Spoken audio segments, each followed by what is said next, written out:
Tere tulemast vaatama videode sarja Lihvimise profid. Minu nimi on Pavel ja selles videode sarjas ma tutvustan erinevaid lihvimisviise, lihvimistarvikuid, lihvimismasinaid. Ja praegu ma tahaks teile rääkida sellest, mida annab puidu niisutamine enne lihvimist. Mul on siin poolik töö, valamu kapp, see on selle ülemine plate.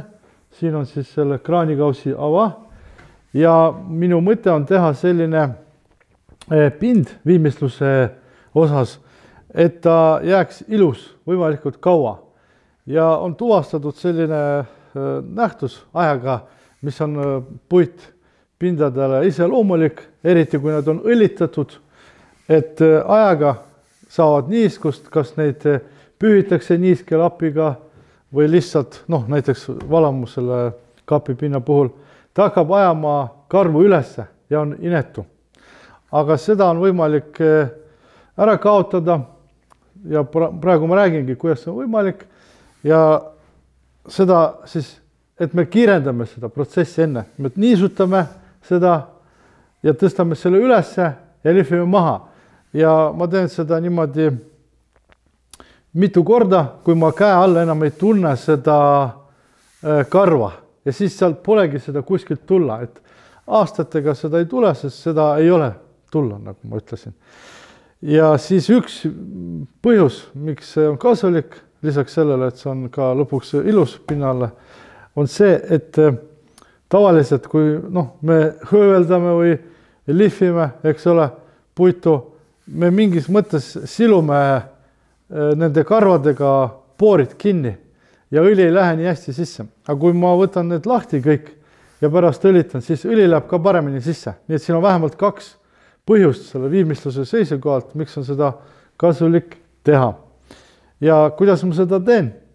Ma tutvustan teile seda kohe lähemalt. Mul on siin niiske lapp, vot siin on, jah.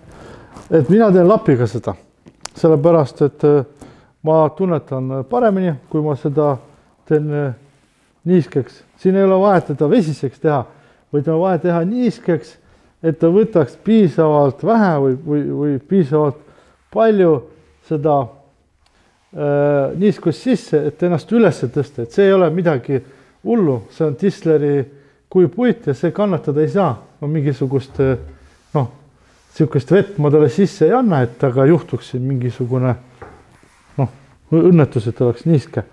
Et see pind kujub väga kiiresti ära, ma teen seda kergelt sooja veega, et oleks mugav ja olen selle lapi välja pigistanud. Ja siis teine variant on see, millega seda tehakse. Ma kui võib-olla näeks, siis teekski sellega, see on pihustähe, väga mugav pihustähe, et lihtsalt mul on keeruline sellega teha, et seda teeb minu see kolleeg siin niimoodi kergelt. Et see on lihtsalt variant, võtke teadmiseks. Mina teen seda väga lihtsalt lapiga ja see on mulle siin kõige paremini kätte saadav selle tunnetuse suhtes. Et ma teen siis selle niiskeks ja siis ta tõmbab ennast üles, see karv kenasti. Niimoodi. Ja siis nüüd on see lugu, et tehakse niimoodi, et lihtsalt tuleb oodata, millal see ära kuivab. Kui see kõik on ära niisutatud, see on mõnede kümnete minutite küsimus ja niimoodi seda tehaksegi.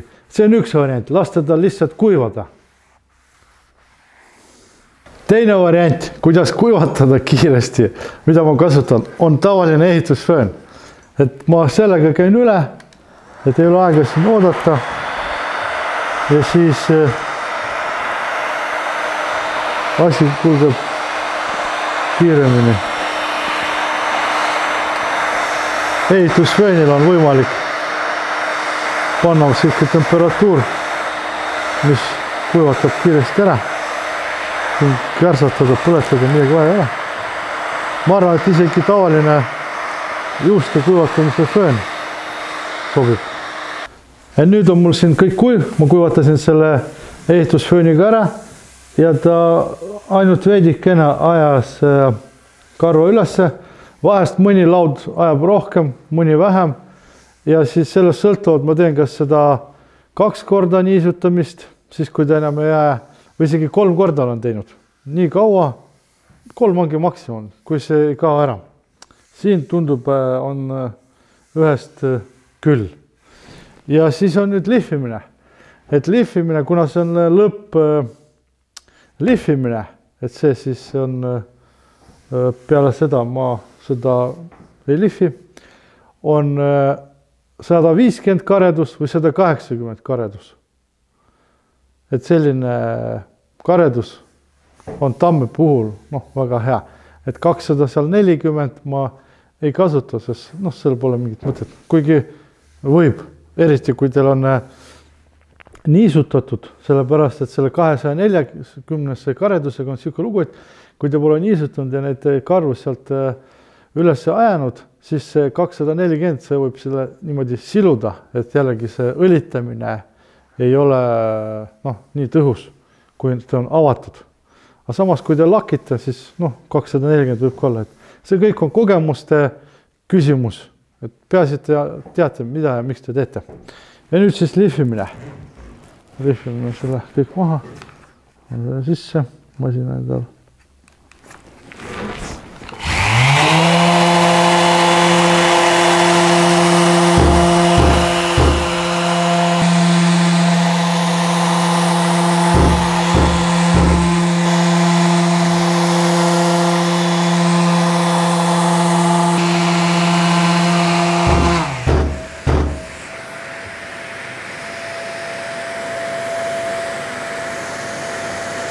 Ma lihvisin selle poole ära, ma pärast keeran selle ringi nüüd kohe, kui selle videoga lõpetan, siis ongi kõik. Aga see on hoopis teine lugu, teate, siin kui seda katsuda vaadata, see kõik on juba siuke sile ja ei aja ära. Vot seda ma tahtsin teile täna tutvustada ja järgmiste videodeni proovige, kogege ja edu teile. Kõike paremat.